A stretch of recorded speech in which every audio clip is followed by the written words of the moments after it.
Apple GPS'larni yana olib kelganmiz o'rtoqlar. Ya'ni buni bilasizlar, o'zingizlar ota-onalarga juda ham muhim hisoblanadi. Bolalaringlarni shunday bittasini olasizlar. Agar Apple tutadigan bo'lsanglar, mana shu GPS'ni, ya'ni AirTag'ni sumkasiga solib qo'ysanglar, qattiq yurganini bilib tursanglar bo'ladi. Juda ham zo'r narsa, juda ham zo'r sotilgan. Hozirgi kunga kelib narxi $35 bo'lyapti. Makvandan olsanglar bo'ladi, narxi ancha tushgan.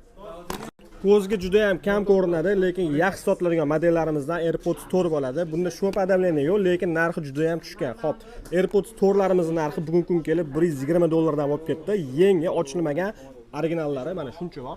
Kelib olsangiz bo'ladi. Asosan bizga 50% odam telefon qiladi, mashinalarni so'rab. O'rtoqlar, yangi telefonlarimizning narxini hozir aytib qo'yamiz. O'zingizlar uchun bilib qo'yinglar. 15 Pro Max emas, 16 Pro Max 256 talik yengisi $1215.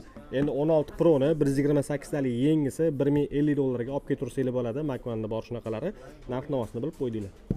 Mi Pad 7 8 ga 256 talikning yengisini narxi $355 bo'lib ketdi. Makvan bu 39 dan keyin olib ketsanglar bo'ladi. Detski planshetlarimizni zo'ri keldi.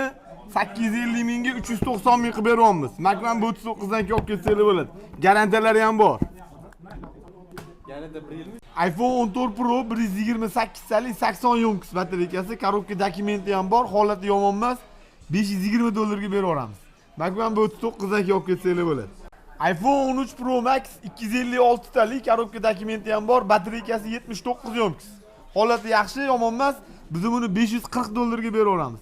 Makvan bu 39 dan keyin olib ketsanglar bo'ladi. 25 Ultra'ni shunaqa ham narxi tez tushib ketadi o'rtoqlar. Qaranglar, 1300 sotilgan telefonlarimiz birinchi chiqqanda, endi hozirgi kunga kelib narxi 25 Ultra'larning yengisi 3.9, ya'ni $999 ga Makvandan olsanglar bo'ladi. Yangi ochilmaganini olib ketaverasizlar.